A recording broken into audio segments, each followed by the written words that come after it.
Not true. Okay. Mr. Rico, could you close that door, please? I guess everybody's in. I don't know if the boys are on in there. Got the lights on. You ready? Thank you. And Mr. McCarthy, you want to open us up for the work session? April 9th work session, all members present, 9 a.m. Okay, good morning. Good morning, everybody. Good morning. To start the work session today, we'd like to introduce our Parks, Buildings and Grounds Director, Mr. Rico, who has representatives from RDA. RDA are going to give us a little preview of what we're going to be doing at Flynn Memorial Park beginning this year. So this way the board can see we're going to be voting on resolutions this afternoon at the board meeting for putting this work out to bid. So, Mr. Rico? So this is David Swift and Greg from RDA. And David, you're going to lead off. Okay. Good morning. Good morning. My name's David Swift. Our firm are the architects for the buildings, the two buildings at the park. So if I may, I'm just going to show you a couple of things here.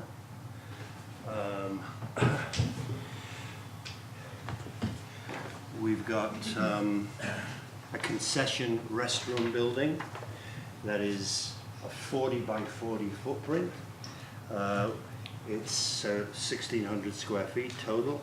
We have some dormers here at the top. It's a triangular roof, pyramid roof. We have a cupola, and on the top we've introduced a weather vane with a baseball player on. I think this, have you given something out, Joe? Yes, we do. So you can be anything you want, but I think that would look rather well. Down on the first floor level, we've got a concession and a pro shop. And in the rear, we've got men's and women's restrooms and a janitor's closet, of course. And then upstairs, this is just a scoring area for the officials. With the dormer here, we've kind of given it the idea was like a baseball cap peak looking out at each field. As I say, so this is the main building, and it's very centrally located, looking out equally over the four fields. There's a second building, which is a garage maintenance building. That's a pretty small building. It's 26 by 26, 676 square feet. And that's going to have a couple of overhead doors. It's where you're going to have your equipment for upkeep. It's a pretty simple building. Now, discussions with Mr. Rico, we think these two bids together, bidding the two buildings as one contract, that would be general construction, plumbing. There's minor heat in them for either end of the season, and of course electrical. We think that our latest estimate is that these will come in just under $1 million. I mean, I know it sounds like a lot of money, but it's public works, it's prevailing wage, union rates, and so on. Mm-hmm. So we feel confident that it's going to come in at just under $1 million. Okay. Okay, Joe? Yes, sir. Would you like to talk now from RDA? You want to say something about the park?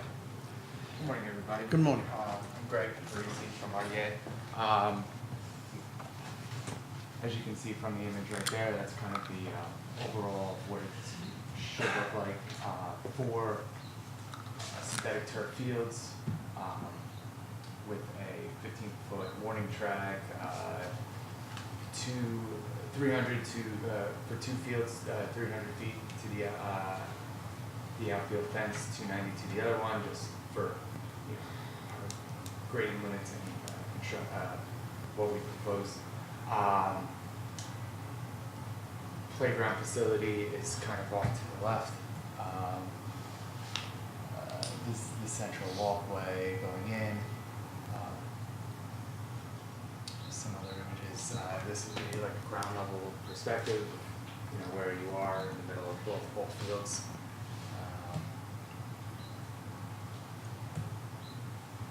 We can't hear you? Okay. Oh, I wanted this one.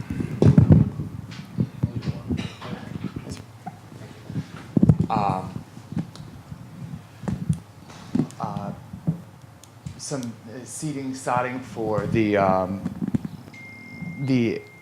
intermediate areas between each ball fields, canopy planting, just so we can get some vertical elements but not take away from the focal point of David's main concession building. Sport lighting to illuminate ball fields at night, and just some more images throughout.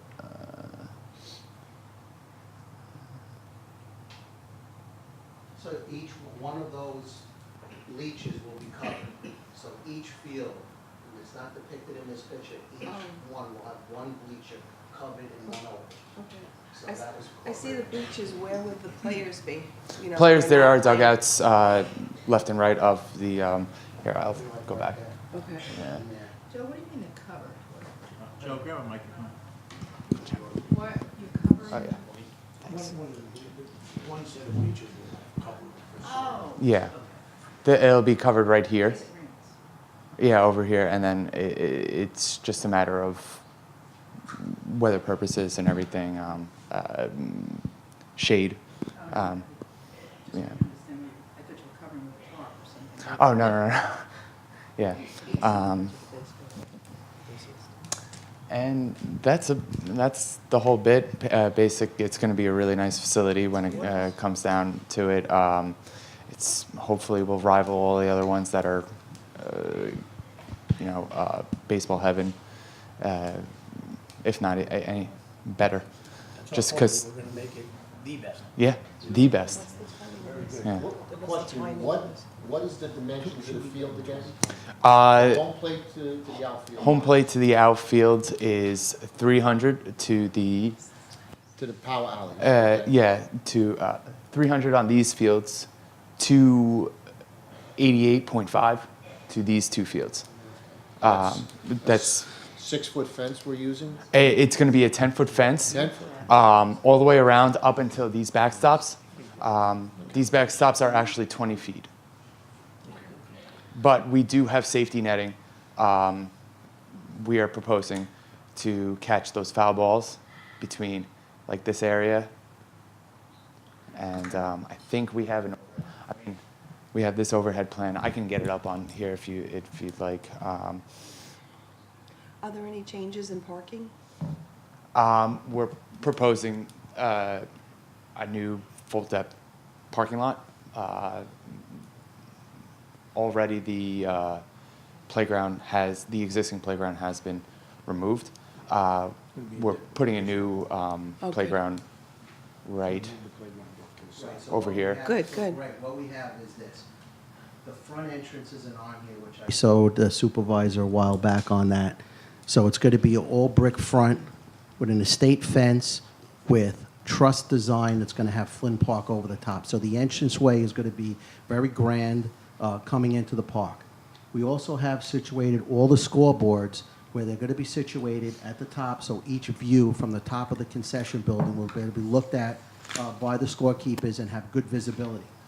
The other thing we're incorporating is the outside area of the playground is going to be, when you first come into Flynn, to the left side on the outside of the facility.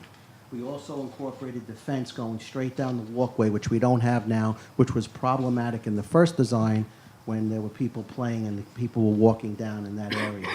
So from that standpoint, we covered that area. And also we have warm-up pitcher's mounds on each side where the other two walkways go. That's been designed and incorporated in there so they could warm up, they could have some hitting.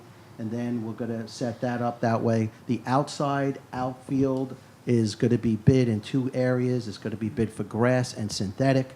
So the bid's going out so we could look at our numbers and we could talk to the board accordingly and you can make the decisions.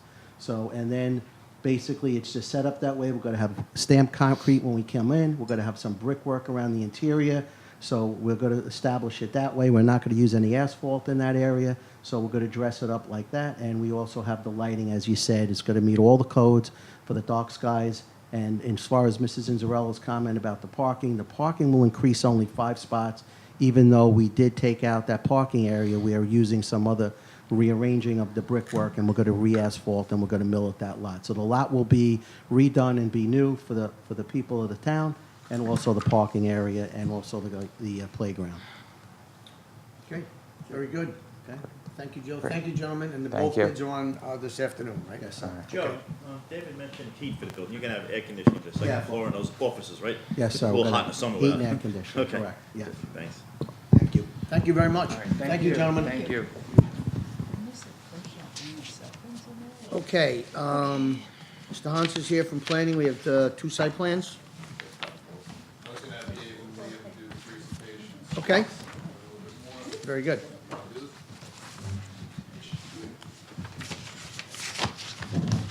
Morning, Supervisor. Morning, gentlemen. Members of the Good town board, morning. the planning department today has 2 site plans for your consideration. The first application is Oleano Shopping Center. It's located at the southeast corner of Pulaski Road and Hoffman Drive in Kings Park. They're proposing to demolish an existing dwelling and construct a 2,400 square foot multi-tenant retail building. It's in the CB, Central Business District. The planning department recommends approval of this application subject to some conditions.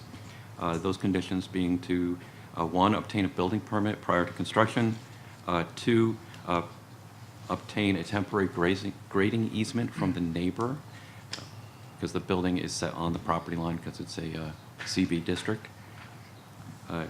3, prior to issuance of building permit, obtain a highway opening permit onto Hoffman Drive, was where the main access is from our highway department. 4, prior to issuance of building permit, install 4-foot orange protective fencing around trees to remain. 5, submit samples of the building materials to be used on the building to the planning department for review and approval prior to construction. And finally, obtain a highway work permit from Suffolk County DPW for any work on Pulaski Road. Is the easement from the neighbor obtainable? Because if it isn't, we can't hold up the projects because the neighbor doesn't want to say. During the design and review, they've been in contact, and because it's in the CB district, the buildings are proposed to be very Right. Just want to make sure. All right, because we had that issue once before. Yeah, so we have the proposed architecture here on the screen. It's a very traditional style. The front's facing Pulaski Road. It fronts Pulaski Road, and the driveway is on Hoffman. Exit and entrance are on On Hoffman. Hoffman. Okay, very good. We'll clean that up nicely. And it needs stores for all those people that come to Queen Park, There you go. Sure. right? Delicatessens. The next site plan up for review is Maserati dealership. It's located, it's 2 parcels located on the southeast and west corner of South Hillside Avenue, Middle Country Road, in Wisconsin. The proposals for the demolition of the existing 1,900 square foot restaurant and 3,200 square foot office building for the proposed construction of a 23,475 square foot 2-story motor vehicle showroom with display area and site work. We're recommending approval based on a number of conditions. Number 1 is the applicant shall obtain a building permit prior to the start of construction. 2, the applicant shall obtain a road opening permit from the town highway department for access and improvements along South Hillside Avenue. The applicant shall submit a geotechnical report subject to approval from the town engineering department. Number 4, the applicant shall install a 4-foot orange tree preservation fence around all trees to be preserved. Next, they shall obtain a highway work permit from the New York State DOT for improvements along Middle Country Road. Next condition is prior to the issuance of a CO, the applicant shall install all necessary traffic control signs and pavement markings to the satisfaction of the town traffic safety director. And the last condition is all protective bollards shall be black. And as you can see on the projector, it's a drone image of the site. So the restaurant on the left is going to be demolished, and that's where they're going to be storing the Display. vehicles. Yep. Yeah. And that office building will be removed, and that's where the main motor vehicle sales building will be. Yep. Be nice to be David, could you go sitting back at the to that red light there picture now. a Yes. Mr. Supervisor, as when we were talking about this, I mentioned to the other day, that South Hillside Avenue is really not used at all. We might want to talk to the highway superintendent about abandoning that and give it to the adjoining property owners, because it's, That's, yeah, we did, that's dividing that it makes no dealership, right? sense. Yeah, but it's I don't sitting there. know, I agree, I don't think anybody really uses that. And it pushes the traffic then up to a traffic light, Traffic instead of signal. coming to an uncontrolled intersection on 347, crossing over there. The only concern is the state DOT plans, if they ever do the clover leaf, they were using that as the access point from Middle Country Road onto 347. So instead of like a clover leaf design, it was gonna be a traffic signal, basically where that white car is, and that would be your access onto 347. That's the state The state's completing plan is- their plan on 347? That's that 40, 50-year-old plan they've been talking about? Yeah, Could you check into that for us? sure. And advise them that we may very well, if it doesn't interfere with their future plans, I think it's a better idea that way, I agree with Mr. McCarthy. Because it intersects it, there's no reason for it, unless they have a reason why they want to hold on to it. Thanks, Is Peter. the Maserati on the right side or the left or both? Both. Display's gonna be on the left where the tall They're building gonna get rid is. of that building? Yeah. Yeah. It's about time. The showroom is gonna be on the right. That was where the old real estate was. Yes, supposed? and Tesla's in the rear. So they're both gonna be, they'll be the same company? Yes. So the showroom is across the street from that. The display will be where the restaurant Where the restaurant is. Mhm. All right, I think maybe, I think it looks good.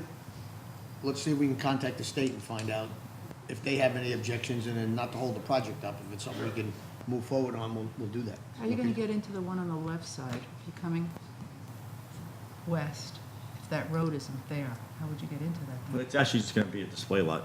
So you'd pull into the right side one where those trucks are parked, Yeah. and you'd walk across the street to the To display. the display. You're gonna walk up? There's no building there. Yeah. Oh, they're not gonna put a building No, up? just display only. Oh, Yeah. And there's no customer parking on that where the restaurant is either. All the customer parking will be on the right. On, yeah, where the main building is. Smithtown. That's the Yeah, I mean, classic home of the Since Maserati. we're talking about possible abandonment, I mean, one other thing that we've been working with DOT for years and not really getting much interest as of yet, because the 347 project's kind of installed, is this property over here is a state recharge basin. So we had been telling the property owner in the past, you should contact the state DOT about getting this abandoned, because that would give this property owner, which is the future Tesla dealership and the Maserati dealership, they're under the same property ownership. This way, the person would have a lot more frontage out onto Middle Country Road. And rather than an abandonment, what we were talking about was they do a land swap, the restaurant for the recharge basin. That would give them one larger contiguous piece of property with more frontage over on Middle Country Road. And that was one of the alternatives we had been looking at. So we'll discuss it again with DOT. Yeah, they worked with the state, I know, trying to go across the street, move that sump across the street where Right. Blackbeard's was, and basically it went nowhere with the state of New York. I mean, I would suggest just ask them, but we're not gonna, Wait. we know how they operate, so we're not gonna wait forever. If it's something that's gonna hold up the whole project, then we won't do it. But it's worth exploring anyway. Sure. Same owners, Tesla and Maserati? Yeah, same, yeah, landholder. Okay. Anybody have any questions? Well, thank you. Thank you very much, gentlemen. Thank you. Thank you. Wow, Okay. fancy cars in the neighborhood, huh? Paul Rowe. Carl, Yeah, that's for sure. but I mean, the cars, that's pretty fancy. It's like being in Palm Beach. It's the most prominent strip on Long Island for automobile dealerships. Yep. All right, everybody, the only other thing I have here is everybody made aware there's another group home coming in? Oh, no, where? Everybody get it? Comac, No, I have What not road? made aware. Coconut Drive, 26 Coconut Drive. It's free. Family residents and essential enterprises, they were here before. Talked to the town attorney, Mr. Jakubowski's gonna do our usual plan. We'll send out all the notifications. Information on the agency so people can notify them, and then we'll schedule something at one of our Thursday night meetings and require them to come in and give a presentation. So if you didn't get it, we'll make sure, just Matt, make sure that everybody on the council gets a copy of that. Okay, everything else I have is for executive. Anybody have anything for? I have one thing I went over with Nicole yesterday, I don't know if she shared it with you yet, and this was the historic dedicated trail that's the town of Brookhaven did back in 1975. There's Councilman Pete Dunius doing it with the Historical Society people. It was done by one of the Borowski children in 75 as an Eagle Scout project, and all the signs are dilapidated, and they've all went to heck. So Mitchell's working with Brett Harris and everything on it. I just wanted to make you aware of it. Oh, good. See, you know, he's gonna reach out. Redo them? Yeah, we might ask you to reach out to Supervisor Romaine to see if he Uh-huh. wants to be a part of it like he was, the supervisor in 1975 was in Brookhaven. Yeah. It's a wonderful trail. Nicole has it all. I gave it to Okay. her yesterday. Let me know, and then we'll call the supervisor. Very good. All right, thanks. Anything else? Yeah, just for the record, the official meeting, kickoff meeting of the Smithtown Anti-Bias Task Force was held last week. We have an active group volunteering, and we've chosen their chairperson, and we're on our way. Very good. How many members do we have? Well, we have 9 to 10, but you know, at every meeting, they can't all make it. They are volunteers, so we're trying to figure out when and how we'll have the meetings, but a few of them have been on the task force many years ago when we had it, and they're amazing with all their ideas, and they're so interested. Things that we have not thought of. They want to put a lot of attention into schools, and when I was learning anti-bias, it's bullying, it's all sorts of things. It's white, black, women, bullying, all sorts of things, and they know what they're doing. They want to have shirts, they want to get into schools, they want posters. They're enthusiastic, and I think it's great for us. And it is a hot item nowadays. Very good. Yeah, great. Glad we have people interested. It's been, Yeah, they are. we haven't had anything going They on are. that in quite They're- some time. Excellent. Ms. Cinzarello? No, I have a couple of things for executive session. Executive session then. Okay, so executive session, we have contractual matters, we have litigation, and we have specific personnel items to discuss, so I'll move to go into executive. Second. All in favor? Aye. Aye. Okay, thank you very much, everybody.